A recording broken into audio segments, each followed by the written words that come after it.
Hello everybody, D-Roy Cruz, putting another video on this channel. I've become kind of weary with this channel over the last 12 months, because I'm tired of talking about, the things that go on in what we call today the black community. And I'm tired of the Trump hate, and I'm tired of, I'm just tired of the liberalness, and it seems like everything white people do that is immoral, and everything white people do that is stupid and just of the streets, and, it seems like we as black Americans make it worse. We double down on it. We double it. If if we got crime, if white people do crime on the streets, we're gonna double that. If white people are becoming liberal and they don't they become dysfunctional as far as being fathers and husbands and all that kind of stuff. If white people do it, black people are going to do it triple. I mean, it just, I get sick of it, and so it becomes a situation to where I just don't even want to talk about it anymore. I just give up on it.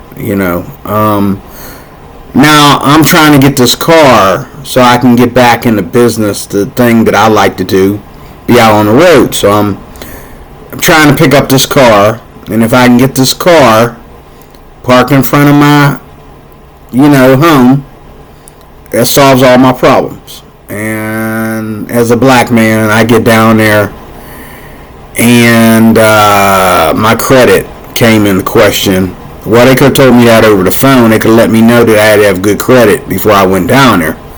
I've never had to have good credit for these situations, but I get down there and my credit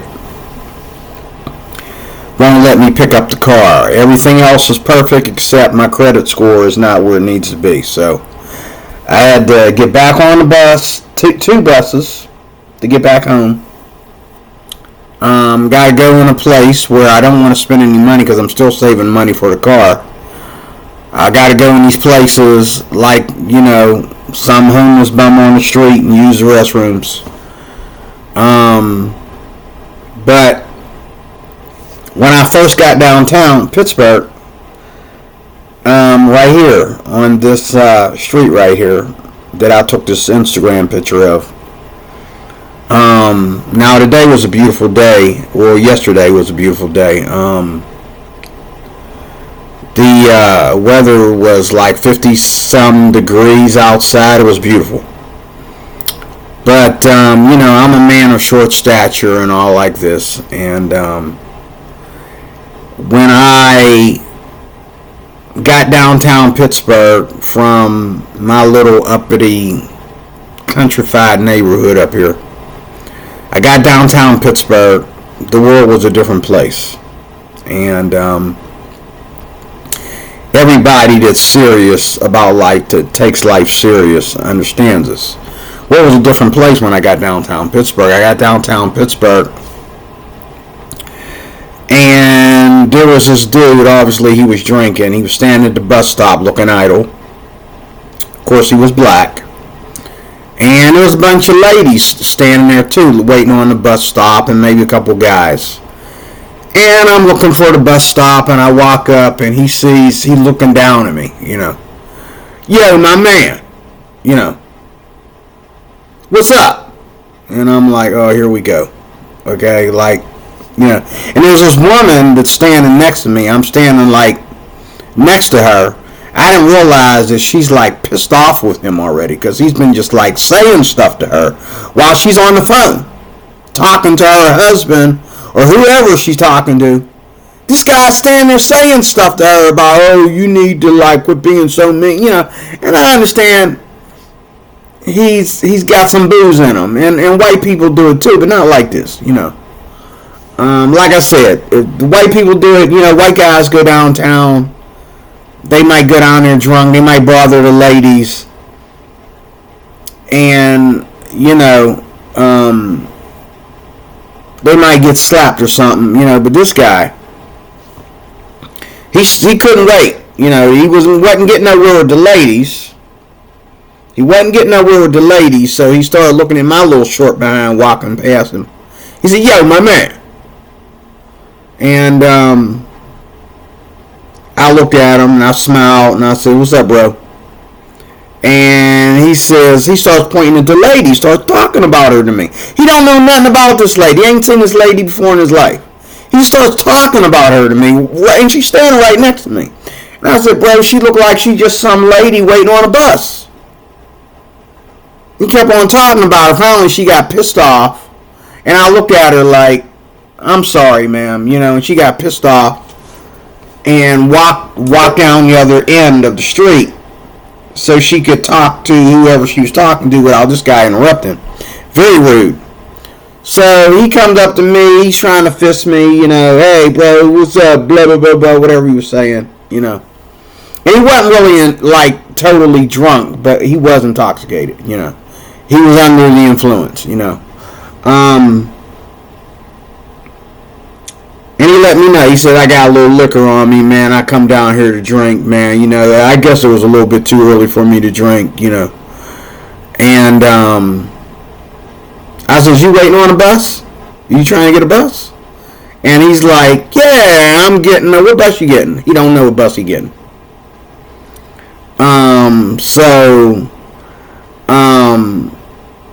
The next thing you know, after I realized that my bus is right around the corner, I took my phone and put it in my back pocket and put my hands in my pocket.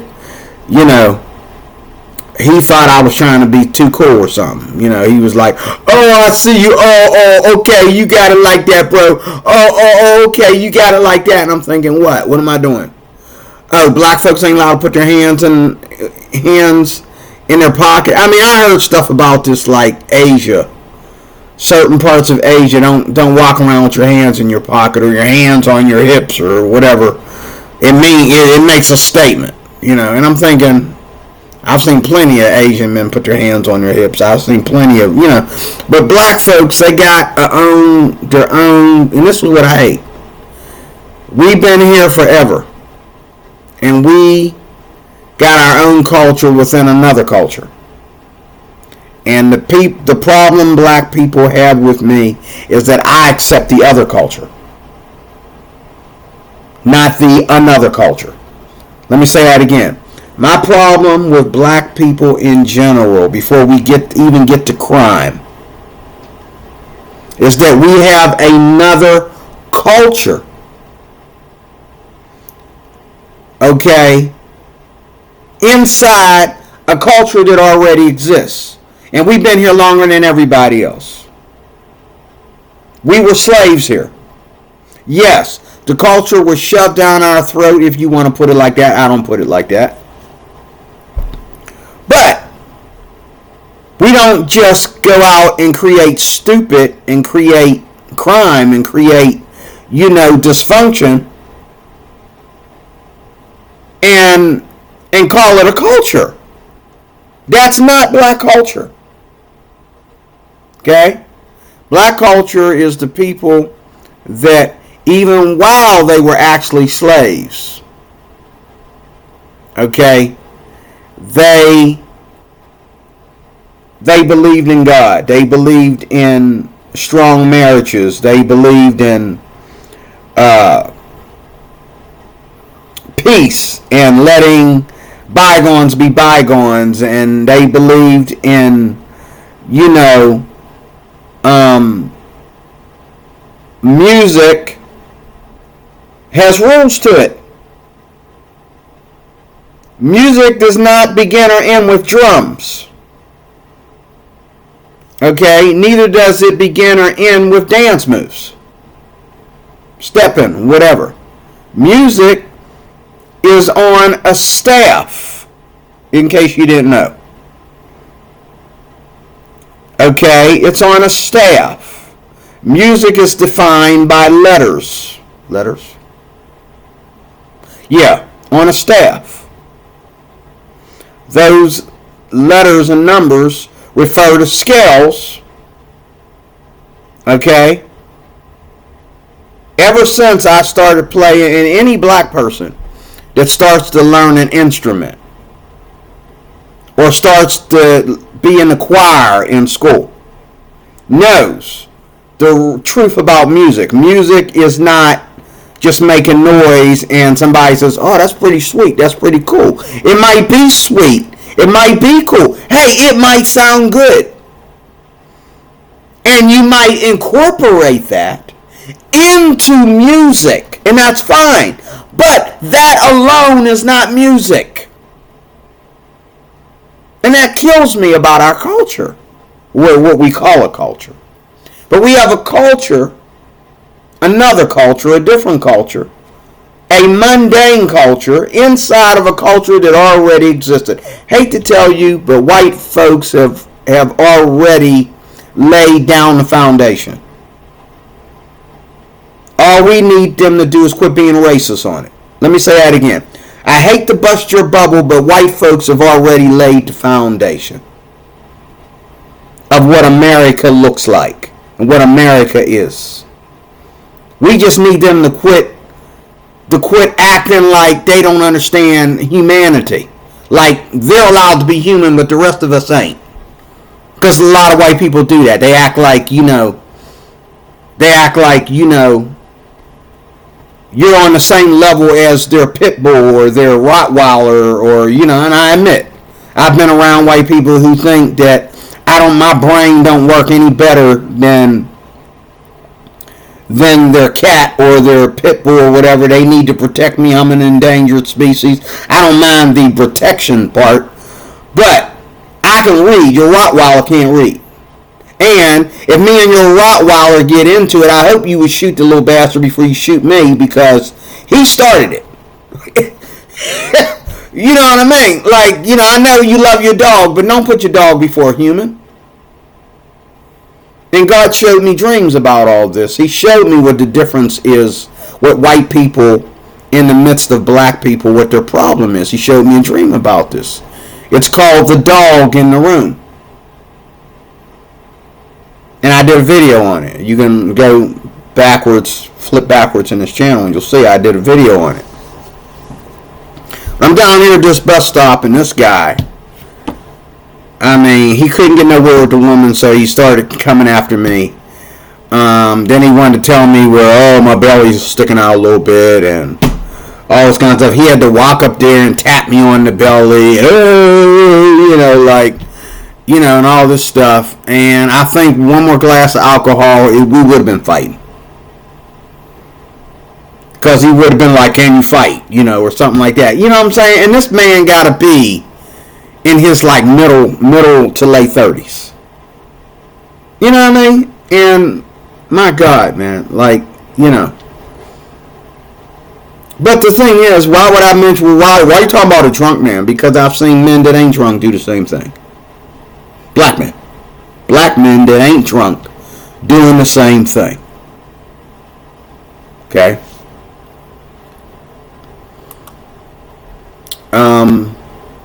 So I'm watching this movie.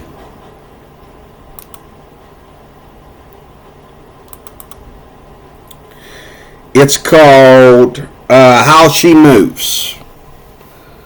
And the girl in this movie, let me see here. This girl right here. The girl in this movie, her and her mom were trying to escape the ghetto. And I don't know if they left the ghetto and came back, or they were just trying to leave the ghetto. Either way, somehow her sister got killed, and she goes to her sister's funeral, and she's all depressed and upset, and the Black Depression, okay? And she starts thinking about dancing. She's a dancer. She's already a dancer, and she's really into, now she's trying to be preppy. She's going, now I don't know if these are college kids or high school kids. I'm assuming these are college kids. By the time I got to the middle of the movie, I had to stop and do this video because it's really, really, really. The question keeps coming to me: why are we like this? Why are we like this? There ain't no white man out there making us have a whole college full of black folks wanting to fight each other and hate each other. And the thing about dancing, just like I just mentioned, rap music and that. Now this girl, she's a preppy girl. She's actually, I don't understand this part in the movie. Like she went to a all-white school to take some kind of tests. And she failed. Okay.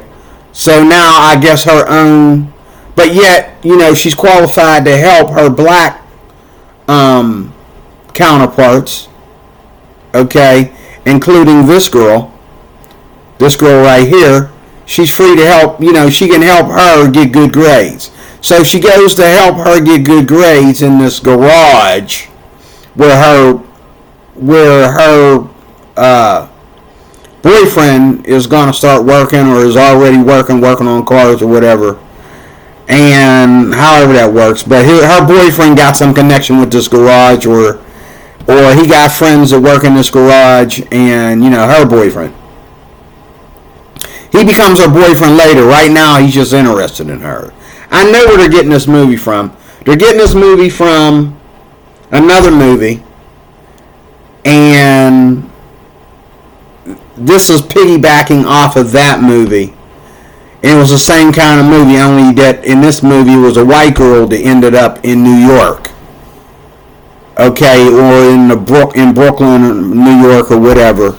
And she was into dancing and all like that. And she ended up trading in her so-called white style of stepping for the black stepping. And she fell in love with a black dude. You remember that movie?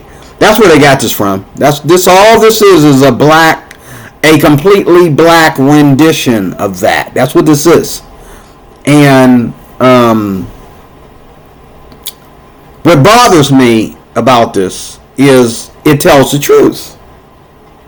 Whereas someone like Tyler Perry, and they hate Tyler Perry for doing this, I don't know why, but Tyler Perry will always take something like this and put black people in a preppy, better place, because there's nothing white. We're not victims in this country. We're not victims. Everything that I've been through in life, a white man has been through worse. We're not victims up in here. We're free. We might have used to been slaves. Okay? But we didn't really go through no racism until we got free from slavery. And that series of years before Jim Crow was down, before Jim Crow was over, I will admit that's some serious racism right there. Slavery wasn't a racism, that was just called capitalism. To believe it or not. But the period I'm glad I didn't grow up in is Jim Crow. That kind of crap. Where a white girl could look at you, but if you look at her back, you could get killed for it. You know what I'm saying? Like, that kind of slavery. That kind, the real slavery was Jim Crow. You can't drink from a water fountain. You got to drink from a water. You got to die of thirst because you're going to a school, sharing a school with white people, and you got to go clear across town or go across the street and find some nice white man somewhere to let you get a drink of water, because, they don't want blacks using their water fountain, but yet it's okay for you to go to school there. Why didn't you just, so I understand why they came up with, black schools. They started that age ago, okay? I understand that. But today, black people, out of all people, should be trying to create schools that are for not only minorities, period, but basically for everybody. Everybody that needs help going to school, that needs, if you're going to make school easy, make it easy for everybody that finds it difficult. Don't just make it easy for blacks. And what happens in these schools when you do this? What happens? What happens in these schools when you do this? You got to deal with, some highballer. You got to deal with these creeps. Now, this girl's going down here to this underground place. This place is underground. Way to go, black folks. This place is underground, and they down there stepping. And some of the dancers are good, I admit. Some of them are corny. It's more about attitude more than it is about the dance. I'm not impressed with your attitude. Show me a good dance. It's all about swag. Swag for what? You ain't got no money. Swag for what? You running from the cops. You ain't got no swag. It's all about swag. No, it's not. You scared of the cops. You scared of the cops. You got no money. You live in the ghetto. It's all about swag. You got to go underground to do this. You can't do this up top. Okay, that's not confidence, bro. That's not swag. Get out of here. Okay, but anyway, she goes down there. She got to deal with, this guy trying to holler at her. And meanwhile, he trying to holler at her boyfriend too. In a different light. He trying to get him the thug, and the dude trying to stay out of the thuggery. And I'm pretty sure in the movie it catches up with him later where there's going to be some fighting and some violence. There was already some fighting right here.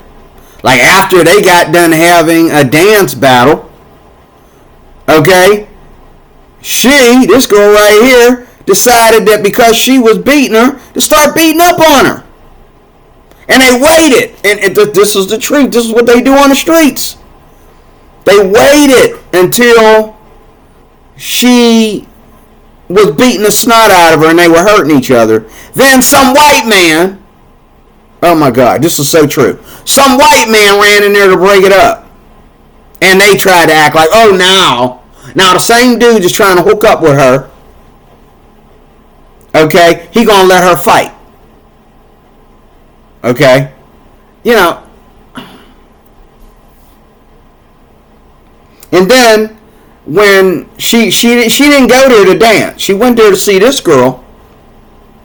She went there to see her and say, hey, I can help you with your homework. I can help you get a good grade. And she got mad at her because of that situation on the chalkboard at school. Okay.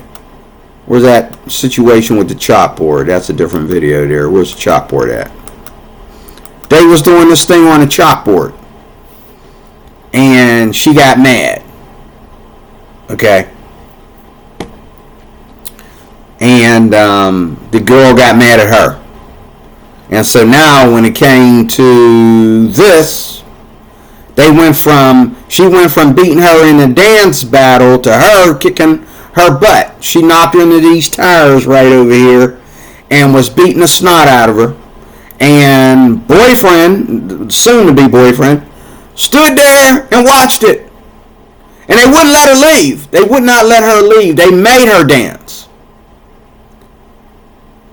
And this is my next question. You say you get tired of white people having this understanding about black people. Why do you let white people coerce you into making these kind of movies?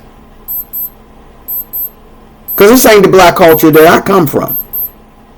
Well, I left that black culture. I could have been from that black culture. Once you stood in my way, wouldn't let me leave. That was the last time you wasn't going to let me leave out of anywhere. I'm out of here. You going to block my way while I'm trying to leave? Because I'm talking nice? Because I don't want to fight somebody I don't know? I didn't ask for this fight or whatever. So you going to try to make me fight? You going to try to make me do something I don't want to do? You going to make me hang out there while you stealing something? told you I don't need it. I got money. I don't need to steal it. I don't need it for free.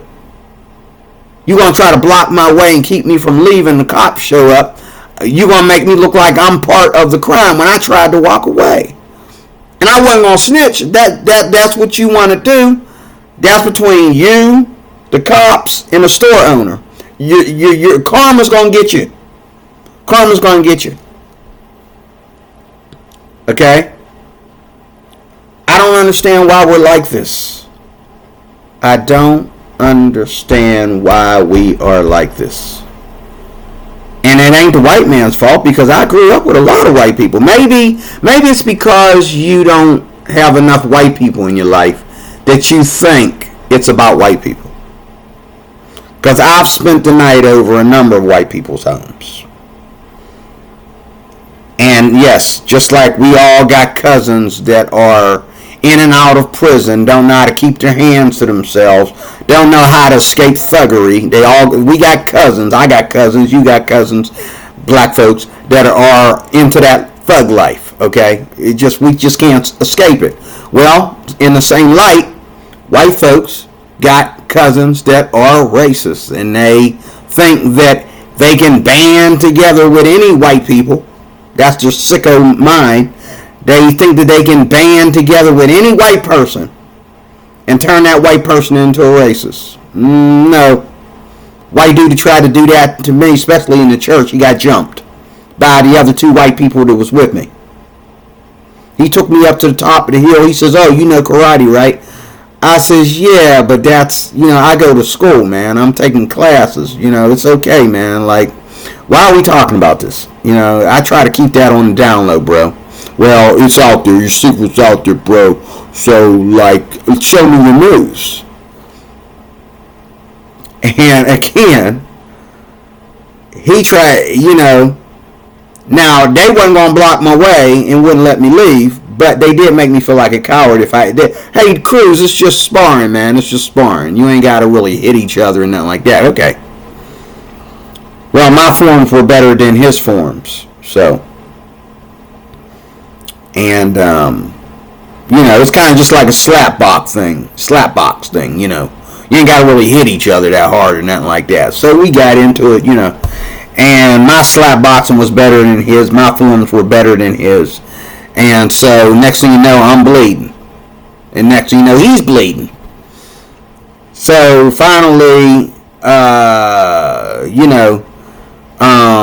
it got really crazy. He got crazy on me. I got crazy on him back. And the other two white dudes that was with us, they pulled him off me. And when he said, let me have him, I'm walking away. He's trying to come after me. They pinned him to the ground like a earthquake. I mean, they sat on him.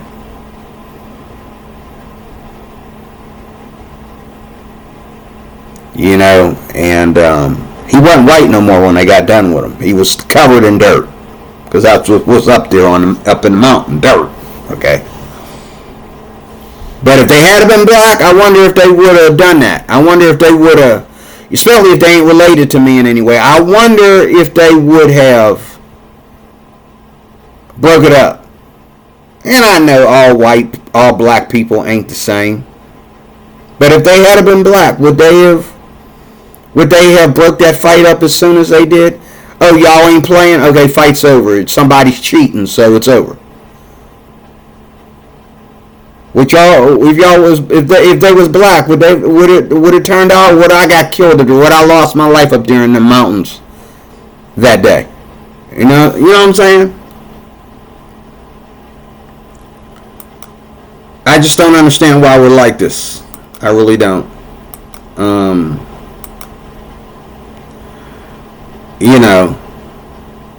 So I just took a few slides here, because if I had tried to because this is a YouTube free video, if I had tried to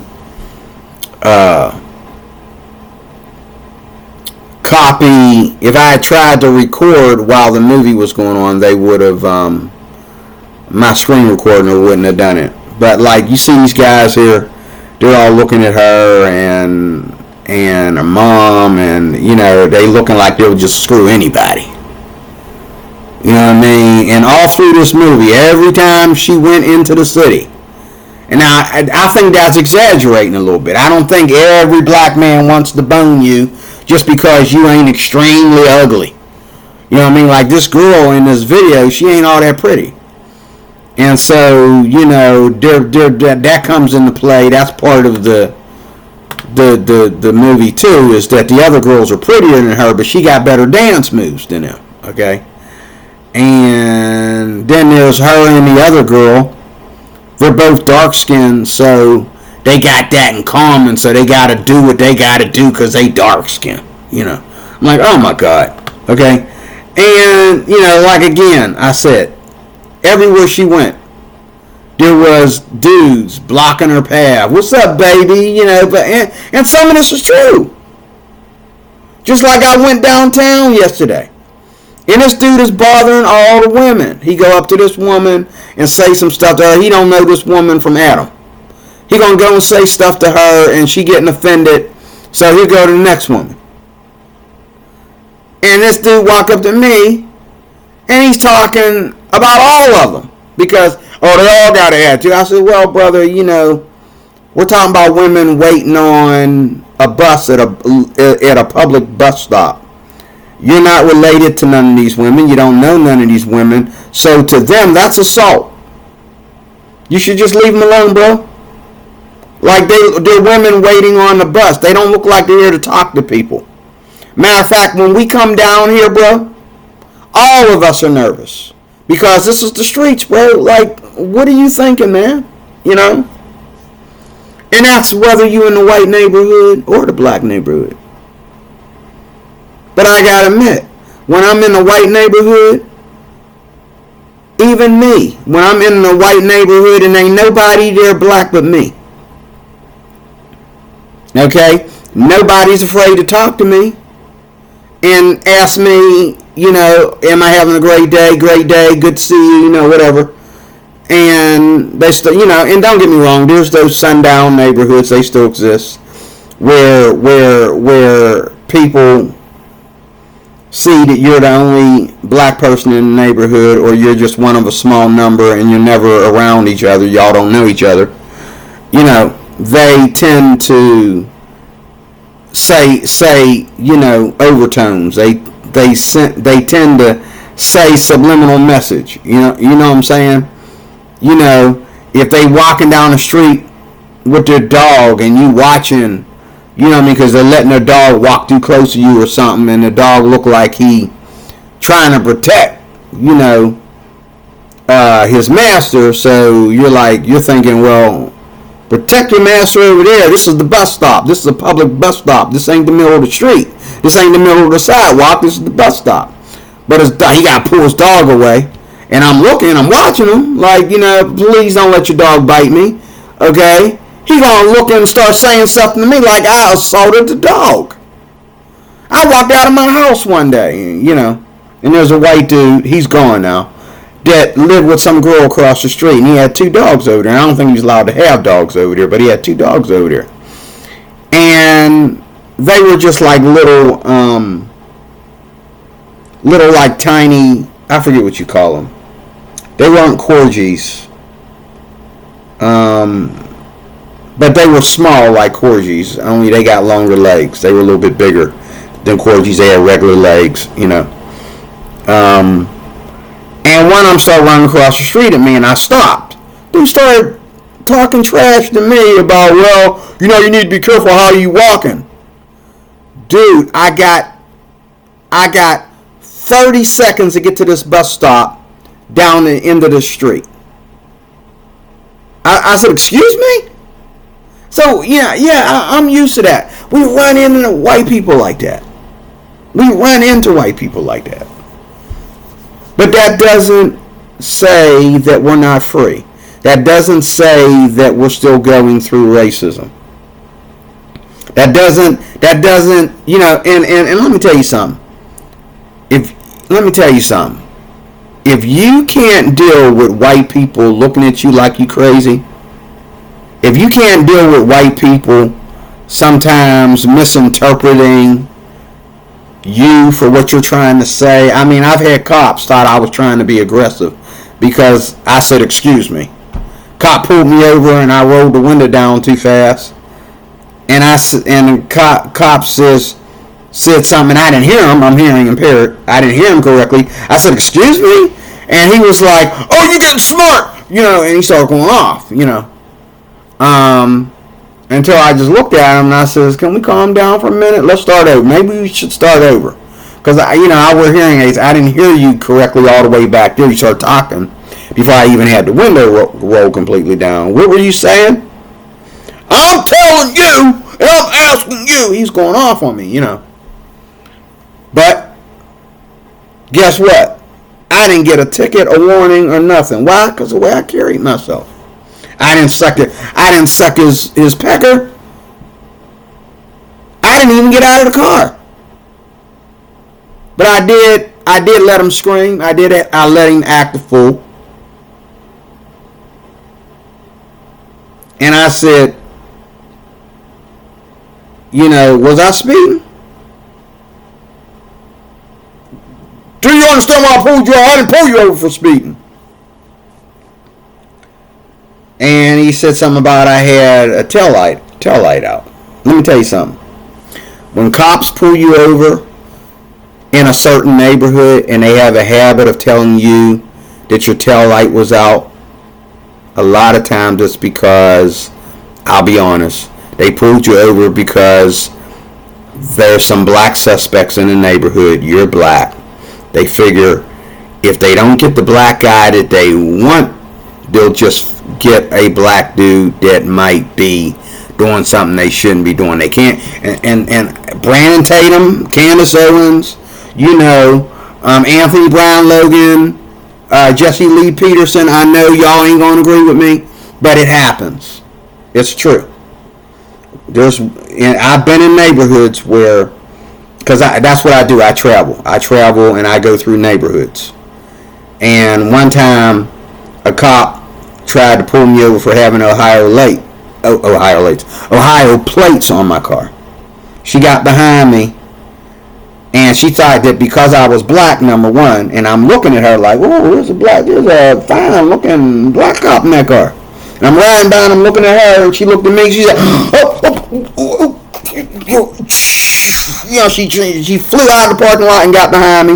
Realized I had Ohio plates. She followed me all the way out of her jurisdiction, and I did not even go the speed limit while she followed me. I went so slow that she would actually have to get in front of me to pull me over. I was going so slow.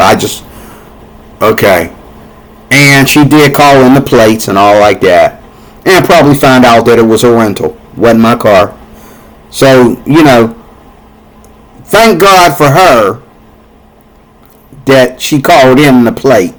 And, but if you think you're not going to go through these things, and you think you shouldn't have to go through these things, well, you shouldn't have to go through these things, but you're going to go through these things, black people. And if you don't think that, you're going to go through these things, and you shouldn't have to go to these things, stay in the house. Don't go nowhere. Don't travel. Especially, oh my God, don't leave your state. Don't travel. Don't get on a plane. Because if you think white people are so racist, in America where slavery actually went down, where the Atlantic slavery actually happened, all these people watching movies like this on the news, Asian people and people from Russia, and what do you think they're going to treat you like when you go to their country? How do you think they're going to treat you?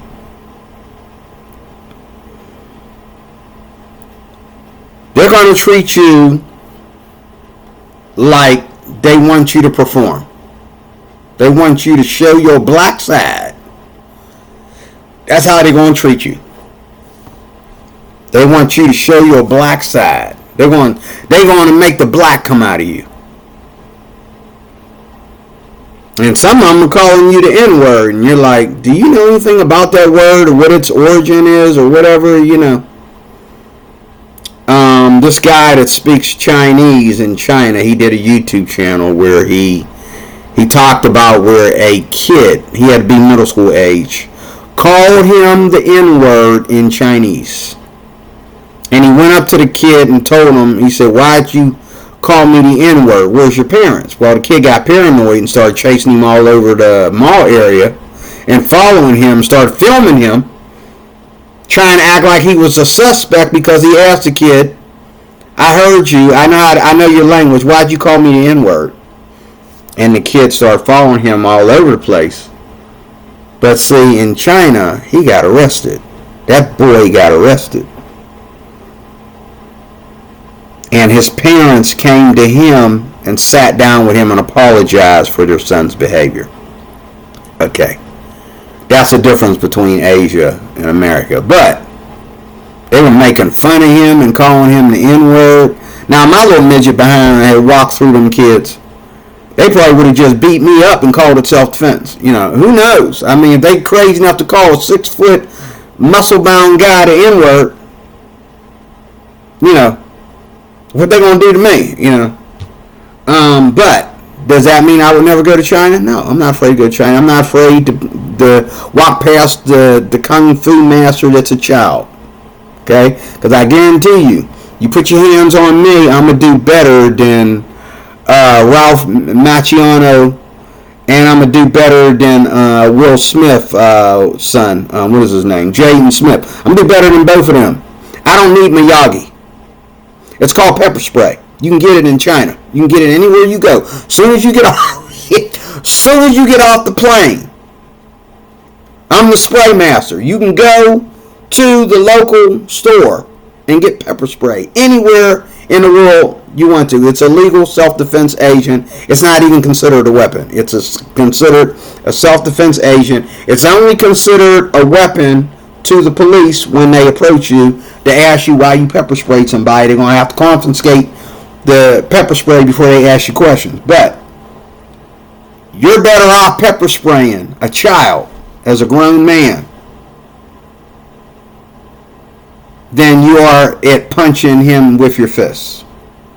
Because you make the kid bleed, okay, that's considered assault. You spray him with pepper spray, that's considered your supposed alleged reasons for self-defense.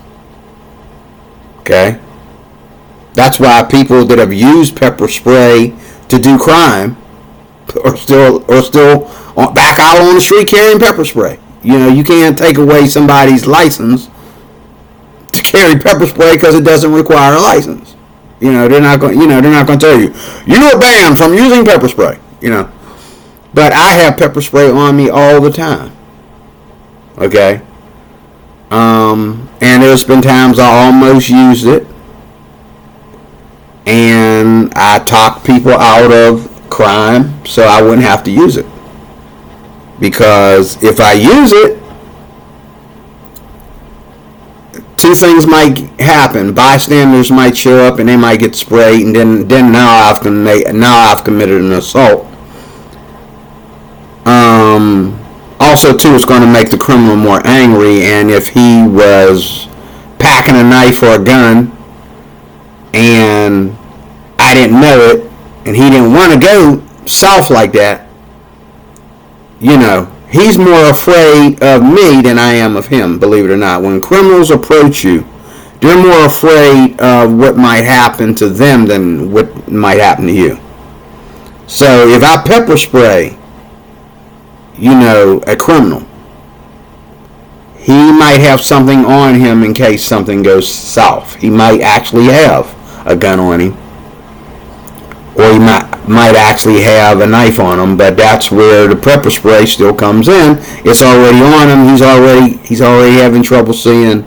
Okay, you see him reach for a different weapon, tackle that mud to the floor, and pepper spray him again, and until he start calling out his mama's name. Okay, and keep on empty the canister. Empty, you know.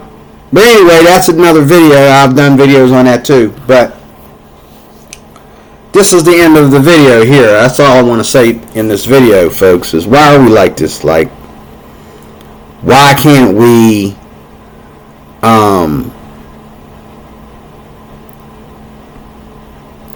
why can't we just be Americans? Why do we have to separate black culture from white culture when, I hate to say it, this is going to sound very controversial, but we are white culture. Black people are white culture. They are derived from white culture. Okay?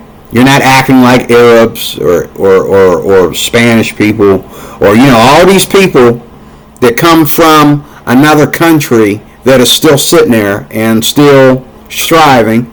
Okay? They can teach you something about culture. Now, there are black people that have joined Spanish culture. They've learned the language. They learn the dances. You know what I'm saying? And I look up to people like that because when you don't know what culture you're supposed to be in, maybe you should pick one. But what we call black culture today is bogus. It's mundane. It's dumb. And it's more about doing things that should not be paid for. But white folks will pay you for it, even though that ain't what they're listening to when they go home. They'll pay you to do rap music. I mean the worst rap music you ever heard. Okay? As long as they're getting money out of it. As long as it's selling. As long as they can, and who's it selling to? It's selling to mostly black folks. And there's a lot of white folks that were only listening to black rap music until white folks started rapping. And now what do they listen to? They listen to mostly white people rap. They listen to white rap. They don't listen to black rap anymore. Eminem came into the circle, and a lot of white people left the others and went for Eminem. Okay? Now, don't get me wrong. And now over the years, I've listened to some good rap music. And I think when it comes to the rap era, now the pop era and the rock and roll era of Christian music, which is where I'm from, is kind of sucking lately. It's kind of dumb. It's kind of mundane lately. It's not sounding so great. It did years ago when it first came out, but lately, rap music, people like Triple and KD and Lecrae and there's a number of them out there. They got me listening to rap music. They're all black, and I listen to their music, but hey, when I listen to their so-called black counterparts in the secular side that were supposed to inspire these young men, it's not the same thing. And that's where the way Christian music is supposed to be. It's supposed to be more glorious and more praiseworthy and more safer for kids to listen to than bitch this and bitch that, lay down bitch and your mama and we was twerking in the bathroom and I had you up against the wall and you know what I'm saying? Bitch,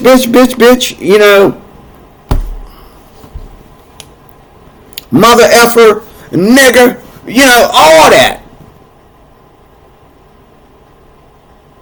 And I'd be listening to some good rap music. I'm saying, oh, we got a new rap dude out there.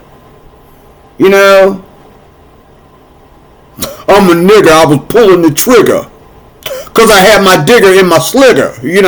And I'm like, okay, next channel, please. Next channel. We're just gonna go listen to some Steve Perry or some NSYNC or some I don't know, And I just like, I'm not a fan of anything that Will Smith is doing. I'm not really a fan of Ice Cube.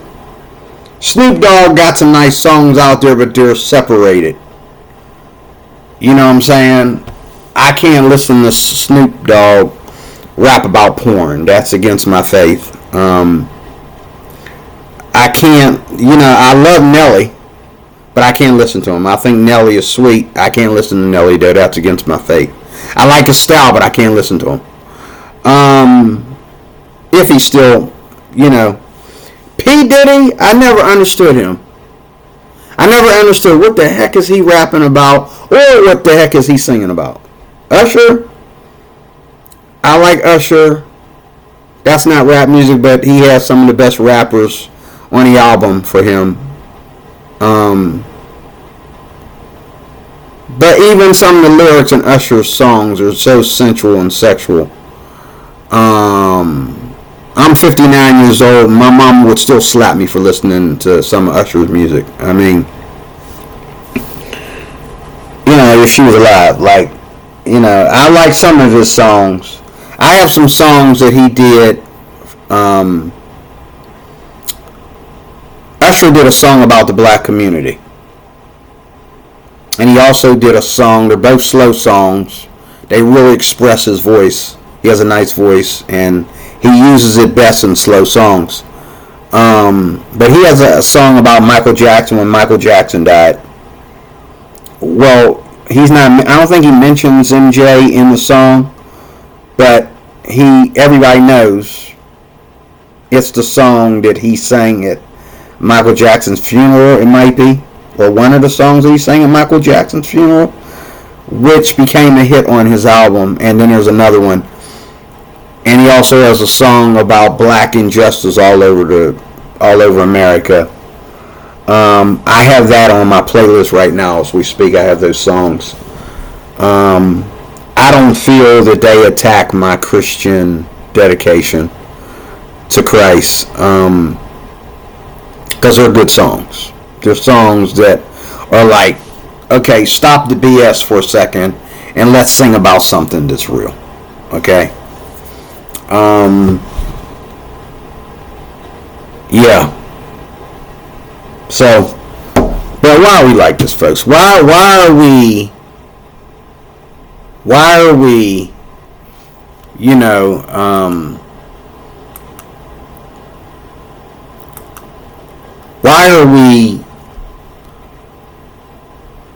so, what's the word?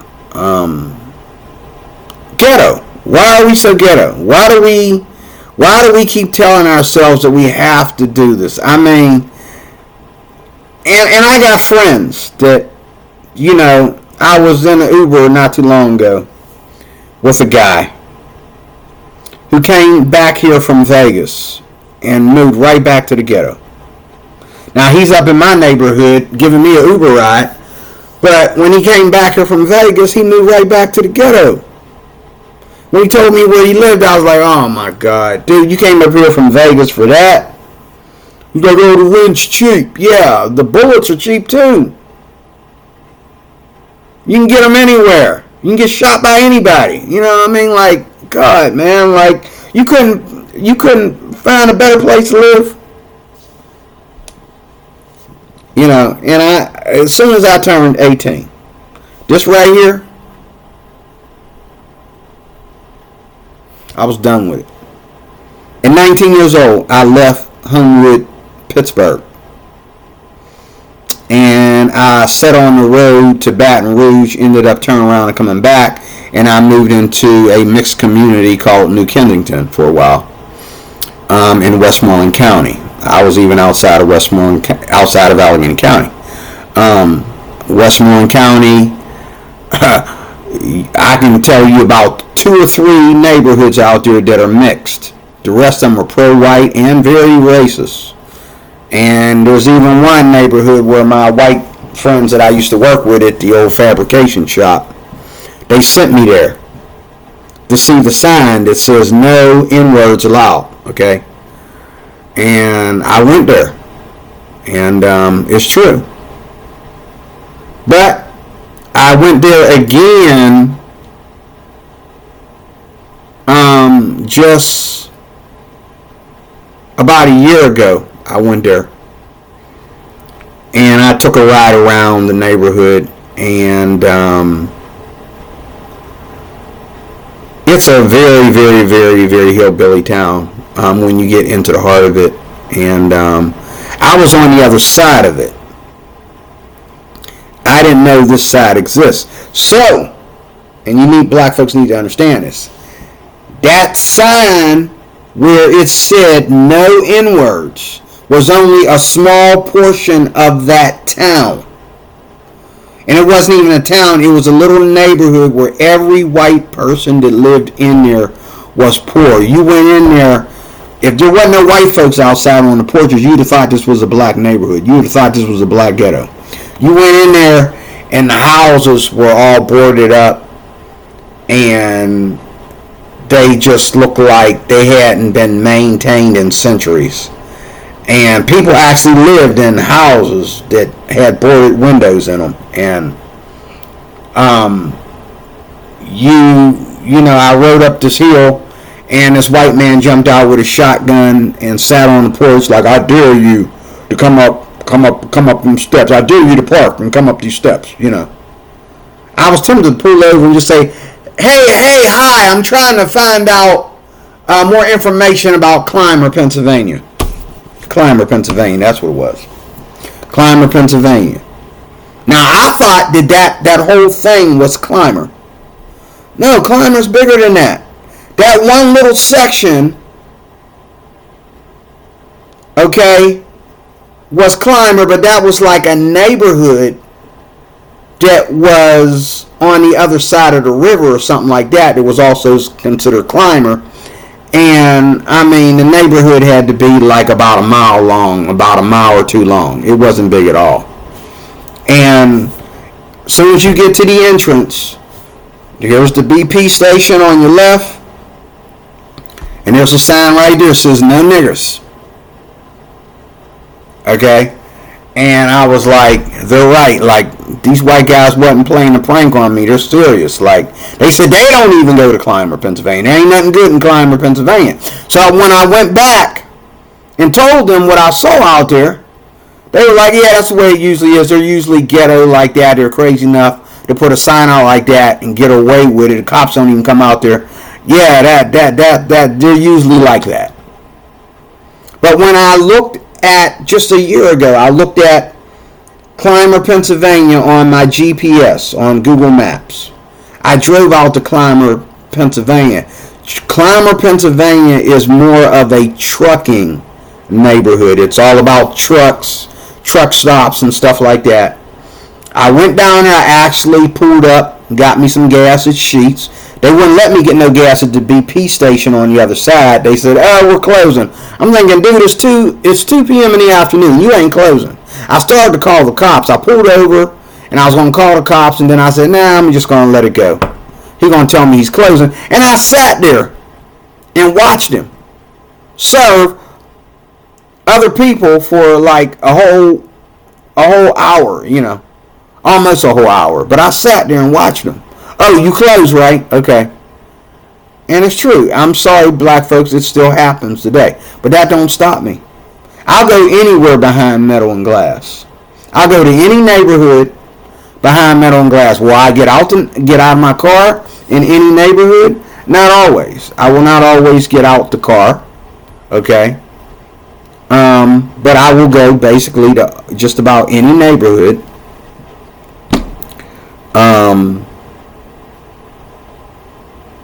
As long as I'm behind the metal and the glass, that's what I do. And but when I looked at Clymer, Pennsylvania on the GPS, it took me to a whole nother part of Clymer.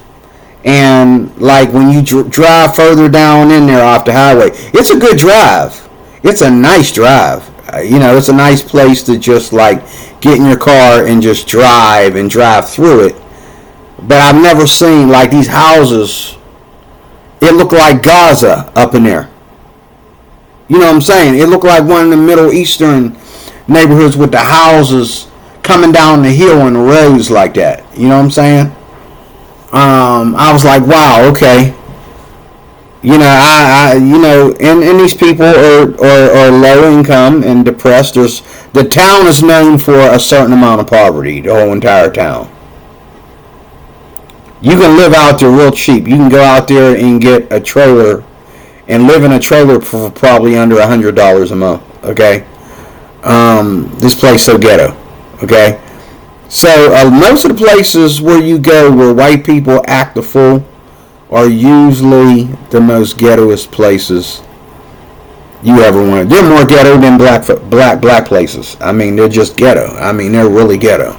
So I don't really worry about. And then, like if you go to if you're a trucker or you work in a town or you live in a town, and somebody says to you, "Hey, this is a sundown town. I wouldn't be out here at night." You know what I tell them? I'll be out here if I need to be. If I want to be, I'll be out here. Okay? It happens. Yes, this still goes on. Sorry, Jesse Lee Peterson.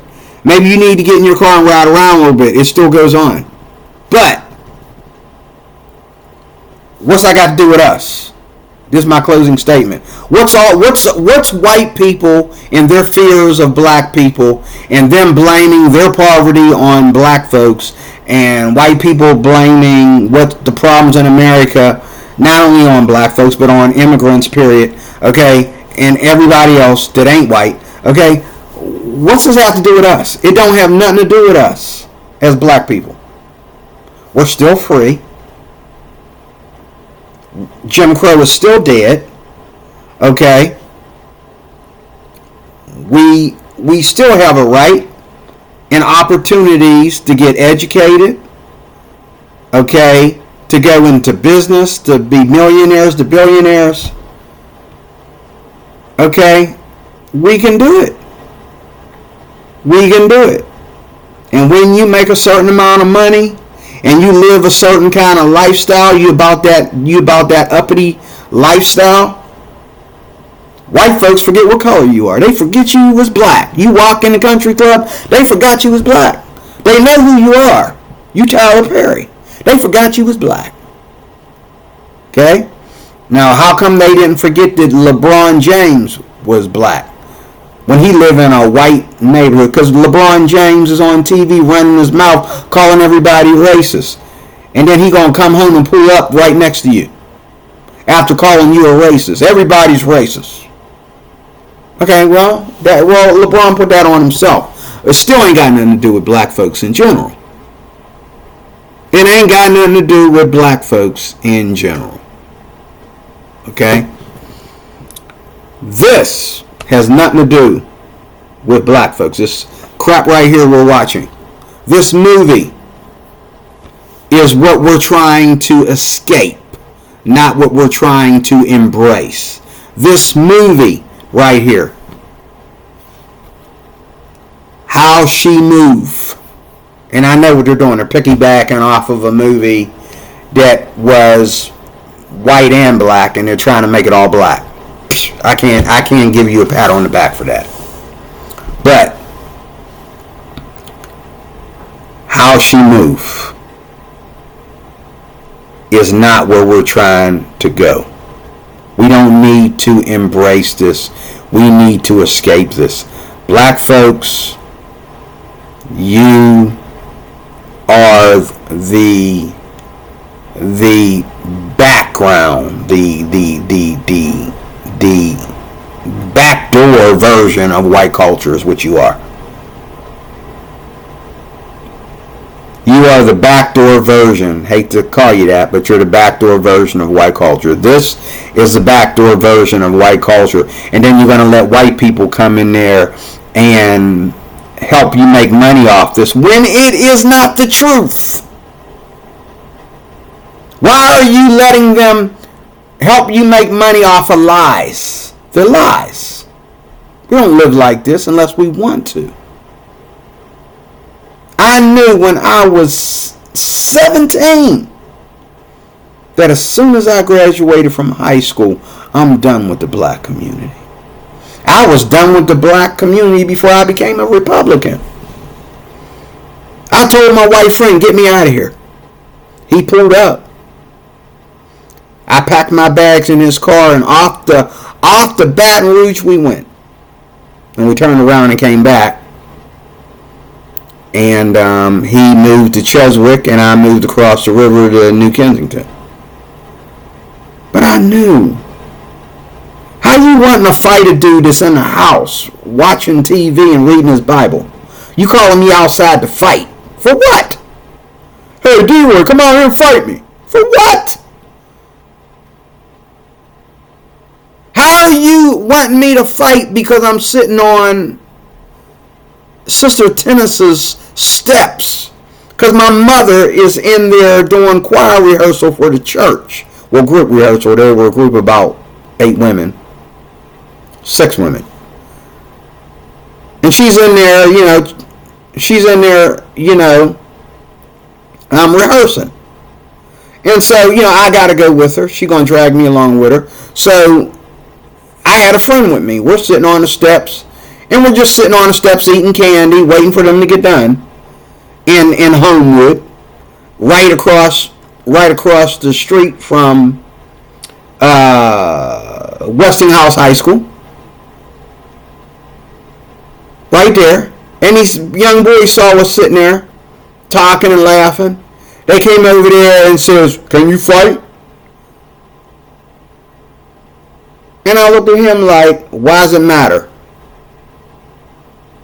If I say yes, then I have to show you that I can fight. If I say no, then... So I'm going to say it like this, bro. It don't matter. We're not here for that. My mother's in there. The only reason why I'm in this Duchy neighborhood is because my mother's in there practicing for the church. And they kept on saying stuff and that. And me and my friend, we gave him some of our candy. Okay. And at this time we were like middle school ages. We gave him some of our candy or something. And then they're going to act like they're going to take it. And that's when I stood up. And dude was like, "Why are you standing up?" As short as I am, I stood up. And he taller than me. They're always taller than me. But I stood up.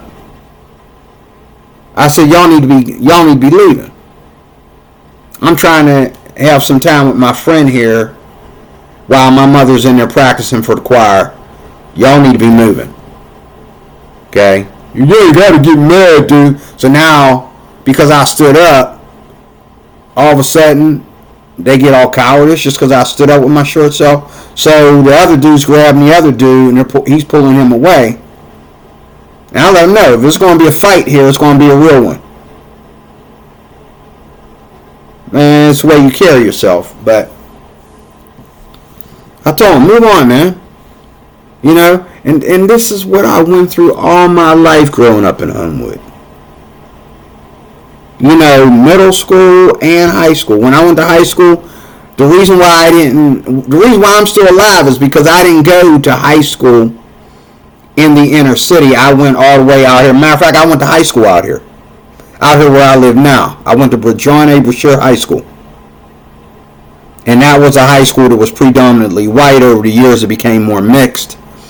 And when you went to that school, we had good security in that school. There was hardly ever any fights or whatever. The first fight that I ever seen was somebody trying to pick a fight with me, and everybody jumped on him. The white kids and the black kids from my class, they all jumped on him because they knew he was just trying to be a bully because he bullied other kids. And I was willing to fight him. I said, "Look, man, you better get out my way, man." You know what I'm saying? Because if a teacher don't come up here and pull you out of my way, it's going to hurt. It's going to sting. You need to get out my face, man. And he was up my face, just trying to randomly pick a fight with me. They all jumped on him. And security got up there. Somebody called security. They all jumped on him. And then security came up there. They told security what he was trying to do. He was suspended from school for 2 days. He came to school 2 days later, shook my hand, said, "I'm sorry, man. I was just playing." I was like, "Yeah, I know you was playing, but you wanted to fight to play. That's not how you play. Play means you play football or basketball or something like that. You wanted me to fight you. I pushed you out my face, You kept on getting in it. You really wanted to fight, you know. So, you know, but I accepted his apology and moved on, you know. But I asked to do what I did to get on his nerve when I was in middle school down here at Reisenstein Middle School here in Pittsburgh. I got hit in the face with clay, had clay all over me. Then he got in a fight with the teacher and knocked the teacher on the floor. It was just me and the teacher in the room, and I'm working on my, you know, clay model, and we're talking about, you know, the upcoming contest or whatever, and this guy came in there and said something. He ain't even in our art class. And he attacked me. The teacher stood up, and when the teacher tried to pull him off me, he beat the teacher up. Big old 6 foot, you know, 50-year-old white man. He beat him up. And he was a boxer. Stu was built. He was a boxer, and he just went around bullying people. And I wasn't doing nothing but sitting there in class. You know, I didn't kick it with, and that was what it was. If you didn't kick it with the bad kids, if you walked past them like, oh, I don't get into that, they came after you. They seen you as weak and weird. And it's the same way in this movie right here. People see you as weak and weird if you don't follow the dispensation that they're in, namely black folks. If you don't follow the dispensation, you know, and I've had black people at jobs that I've had, and we're talking about the crime in Pittsburgh and all this stuff, and they were like, well, you got to act crazy. Why I got to act crazy? You got to let these young cats know that, you know, you mentally ill, you crazy.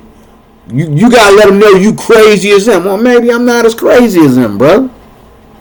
I shouldn't have to be anybody but myself. And I'm not crazy. I shouldn't have to be anybody but myself. Last but not least, back in high school and middle school. Well, not high school, because like I said, in high school, you know, I went to a different high school, so, you know, there was a fight every now and then, but hardly.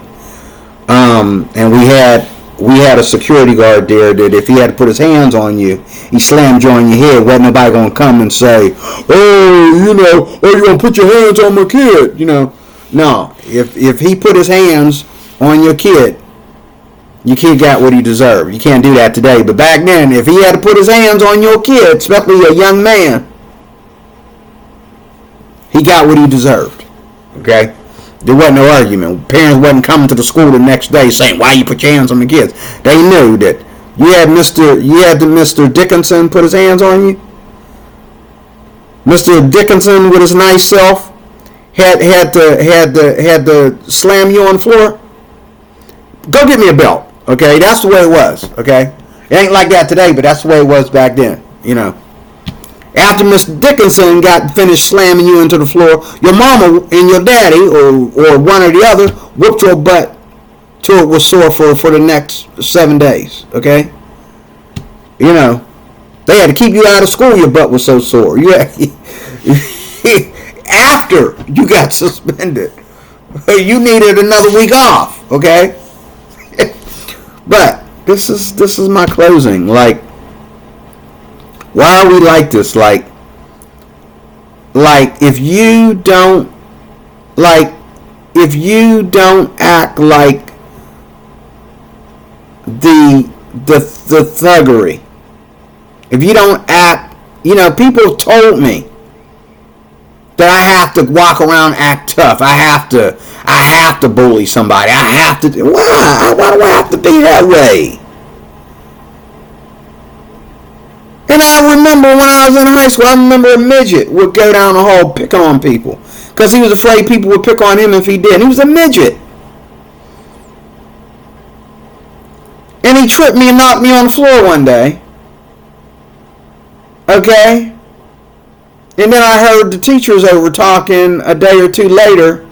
You know, Daryl, you know, we got to protect Daryl, you know, and Daryl, you stay away from people like that, and blah, blah, blah, blah, blah. And I'm thinking, oh, Daryl getting his butt kicked too. Daryl trying to kick my butt. He getting his butt kicked. And I realized, and I think my mom was still living at the time. Yeah, my mom was still living at that time. Told my mom about that. She says, he was probably kicking your butt because somebody probably put him up to it and told him, you kick his butt or we're going to kick your butt. And he's a midget, you know. And as soon as she said that, I was going to Christian Life Academy in McKeesport. That's another ghetto.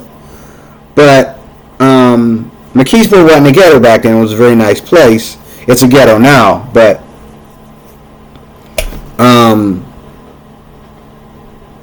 these black kids, they were from up on the hill where all the, you know, the crumbled houses were and all like that. The places where white folks don't go. They only go up there if they're trying to cut through there to get to another part of McKeesport. Okay, but nobody goes up there. You know, you hardly see nobody black go up to that top of the hill. I mean, hardly anybody white go up to that top of the hill. And I'm going to Christian Life Academy, and there was these two gangbangers in there. They were brothers, Darnell and Daryl. And they made me fight the Spanish kid. And the Spanish kid, he was trying to be tough with me, but I knew he was playing. I knew he wasn't serious. I was just pushing him out my face. But they made me fight him, and they made him fight me. And I found out later they set the whole thing up. Okay? They wasn't just trying to, excuse my little crazy screensavers. They wasn't just trying to, you know, control black folks with this gang. They were trying to control other races too, you know. And the school was predominantly white. There's only a handful of us minorities in there. It was me and Darnell and Daryl and the Spanish kid, and there was a little chubby little black girl that ate my lunch all the time, and I told my mom about it. My mom said, maybe she like you. And, you know, I was like, that's a weird way to like somebody. But she would just eat whatever my mom made for me, she would eat it. You know, she was always eating my lunch. And, you know, there was some other, there was probably about 8 black kids in that school. And Darnell and Daryl was coming in there trying to force me to do stuff. They forced me to fight the Spanish kid, and I broke his nose. I was so scared of him. I broke his nose.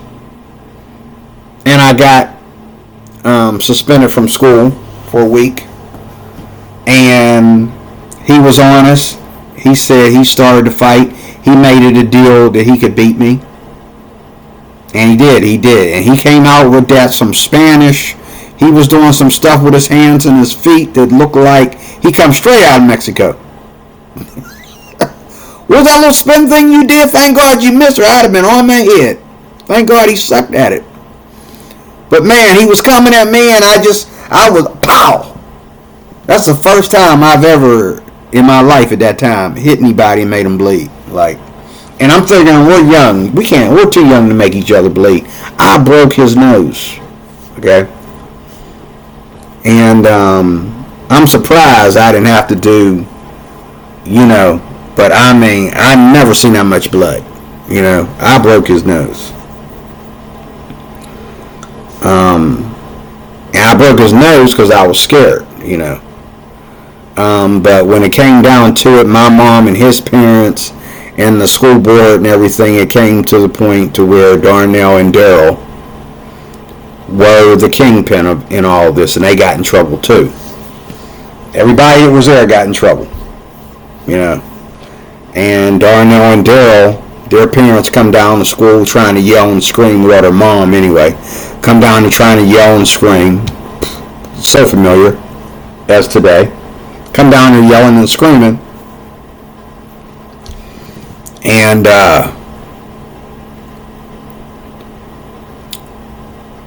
she ended up putting him in a different school. She ended up taking him out of Christian Life Academy and putting him in a regular public school. Where I know they're going to go talking that gangster stuff on some kid in public school, and they might get themselves killed if they put them in a regular public school. My mama didn't allow me to go to regular public school when I was in McKeesport. She only allowed me to go to Christian school. She didn't want me in no public school in McKeesport.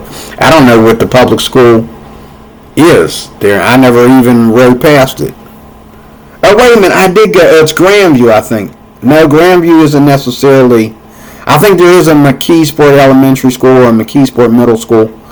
I'm not sure. I went to Grandview Elementary School before I went to Christian Life Academy. That was not in McKeesport. That was kind of like probably about 10 miles away in another neighborhood. But I only went there for like a couple years, and then I was Christian Life Academy. My mom wanted to keep me in Christian school because she knew that these public schools were a haven for crime and bullying and all like that. Being I was hearing impaired, she didn't want me under all that, you know. And I tell you, when I went to Rise Down, you know how many hearing aids they broke, beat me up all the time. You know, always, you know, like in my social studies class, there were people that would like say stuff to me, and I would ignore them, and it did not matter. If I ignored them, then they started beating me up after class. If I got mad and started ripping back, that just made it worse. They tried to kill me after class. And I could beat everybody except Melvin. The guys that could really fight didn't bother me. But Melvin was the one that came after me, and he could fight. And today, if I had a kid if I had to put my kid in these kind of schools, I'd probably teach him how to handle himself. And I'll probably teach him how to de-escalate everything with sweet words and mature words, and just tell people the truth and tell them why they're doing it and all like that.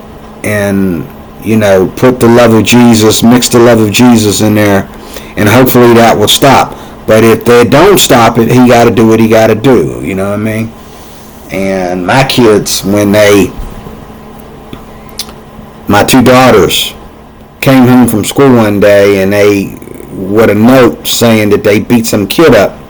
When they told me what this kid did, I said, "You telling me this kid put his hands on two girls?"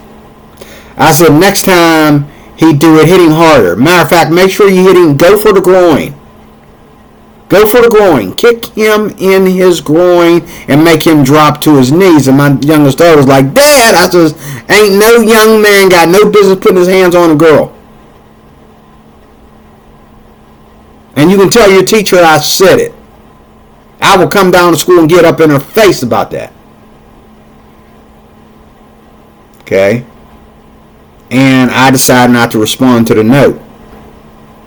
You know, and nothing never came about, because she knows that when we sit down to a hearing on it, this young man putting his hands on my daughters, he deserves a beatdown. So my daughter punched him in his face because he wouldn't leave her alone. You just got punched, okay? You just got punched, boy, okay? If that ain't good enough, I'll come and punch you. And then my other daughter, my older daughter, when she went through it, she didn't fight back. She just came home and told me. And it was girls. So I went and I asked for the girl's mom. The girl didn't want to get her mom. I said, "I don't want to argue with you. You're too sassy. You have no respect for adults. I just want to talk to your mama."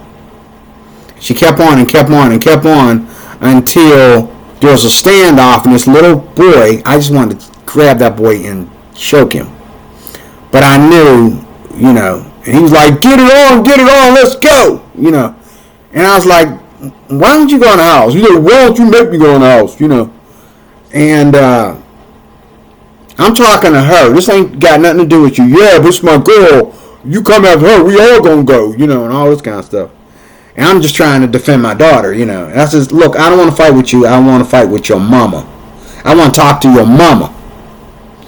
So she got loud with me, and I got loud with her back. And I says, "You can either start swinging, or you can go get your mama, or I'm going to let the cops deal with it, now that I know where you live." Okay? She brought her big Amazon, Bigfoot looking mama out there. Her mama come out there looking like the Flintstones, like the female version of Fred Flintstone. She was tall. I mean, she was like way over 7 feet tall. And she looked down at me like, she looked down at me and I'm looking up at her, you know. She said, "Sir, I'm so sorry. Get in here." She grabbed her daughter. "Get in here." Slapped her upside the head. And it didn't end up. Her friends spit on my daughter again on the bus the next day. And I told her, "You need to tell your teacher that she spit on you and don't worry about any clapback." So I took them to school that day because I wanted to see if they was going to start stuff, if they was like actually waiting at the front entrance of the school to pick on my daughter. I had a car with me, so I took my daughter to school that day. And she went in, and they saw me out there with her, so they didn't bother her. You know, and I said, "Remember what I told you to tell her teacher. Tell your teacher." And it never happened again, you know. But this is what goes on in middle schools and public schools, or high schools, public middle schools, public high schools, all over America, and predominantly black schools. Even colleges, or even college students are getting into fights. I believe these are college students here depicting this movie. And, you know, this ain't what goes on in white schools. And I used to do security right here in University of Pittsburgh, Oakland. Right here in Pittsburgh. And that is a mixed school. The criminals that sneak into the school and try to rape the girls and assault the girls and or get into it with the dudes are always black. The kids getting arrested for beating up on their girlfriend or beating up another student or beating up a student on the football team or the basketball team or whatever, they're always black. White kids hardly ever get arrested. Okay, white kids do stuff like ransack stuff. They do stuff like tear a room up and leave it and don't clean it and stuff like that. But the black dudes in there be always in violence. Always in the violence. And this ain't a black school. This is more white and Asian people going into school than there are blacks. And a handful of blacks that be in there, especially the men. Women do pretty good, but the black men tend to always be getting in trouble, in and up in jail. They're taking people out of college and putting them in jail.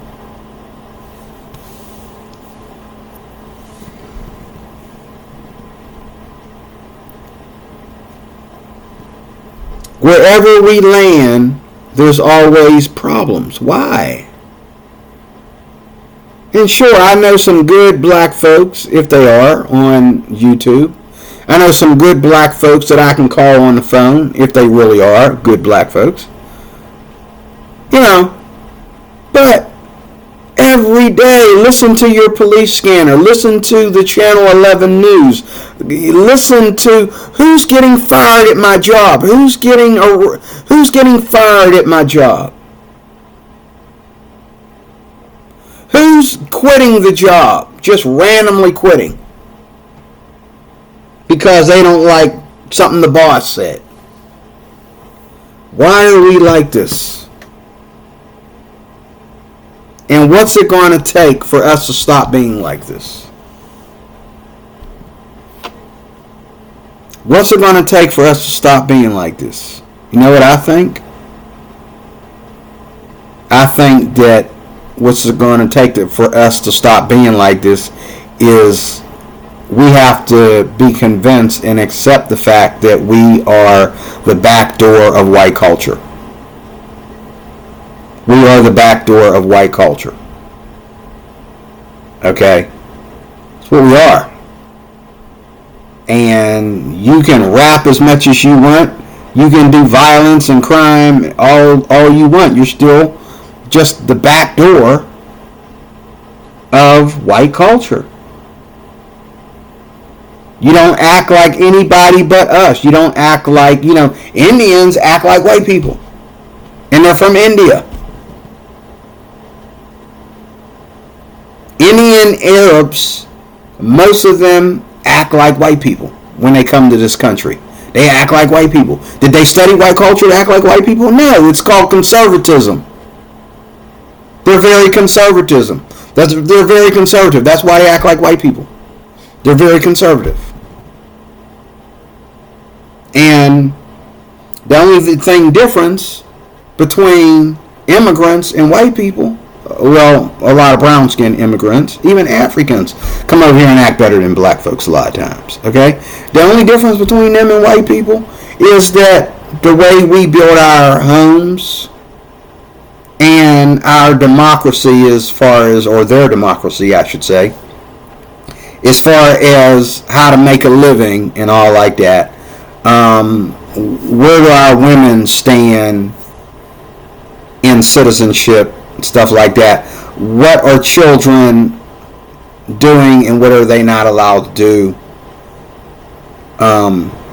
But in these cultures, the children are too busy working to worry about when they're going to have sex.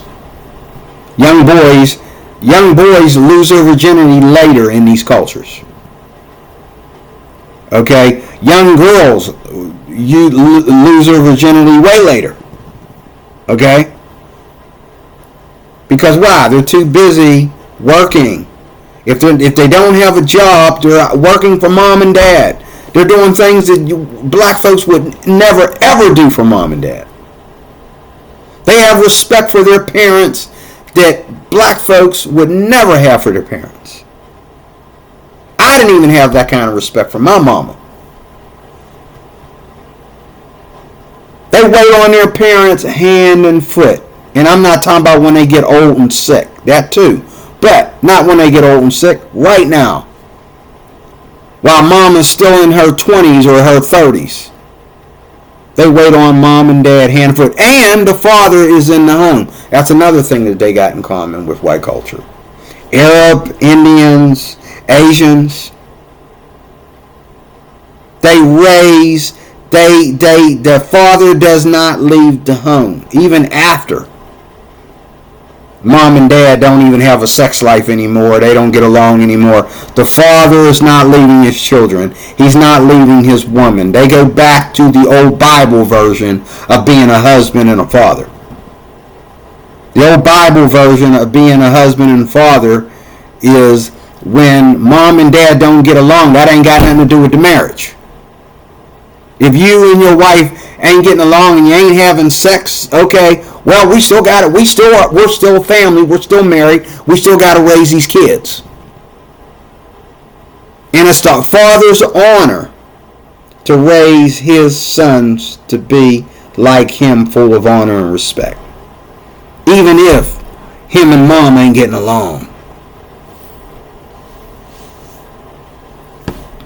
That's the difference. It's not like they get along better than us and they have more romance than we do. No. They just don't give up like we do. If a man and his wife don't get along, that has nothing to do with the fact that they are married. Maybe they'll get along later. Maybe they'll start a new romance after they give each other some space. But he's not leaving. The father will always be in the home in Arab-Indian relationships. He ain't leaving. Even though mom is miserable because he's sticking around, he's not leaving. He's not leaving. Okay? And these kids are taught this. And so they have more in common with white culture. And they don't feel affected by it. They don't feel ashamed of it because they practice this without knowing anything about white culture. They practice conservatism in their own country. Okay? But black folks, I understand, you don't have a country to go back to. White folks can talk about, you know, the Germans and the Polish when they talk about where they originally come from. They can talk about relatives that they might have in Europe. Okay? All white people know something about their family tree. Black folks only know that, well, my mama told me that my great-great-grandmama told her one time. You know. We definitely don't know the men in black culture because they're never around. Well, that's why the women grow up so dysfunctional and so bad, and they just let any old run in the mill. Like in here, in this video right here, the guy that she is falling for, he's a man of the street. And I don't know how the movie ends because I didn't watch it all the way. But I think he's not good enough for her. Because she's coming from, you know, some higher education, trying to live that better life.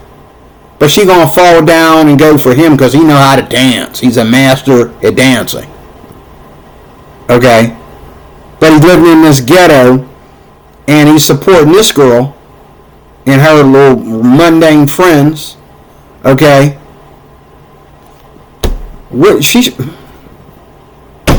That's my video, folks. Okay. You know, that's my video. Thank you for watching. I will see you again with more.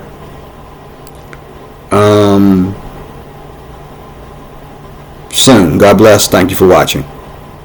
Like, share, subscribe. Leave a comment. Please leave a comment.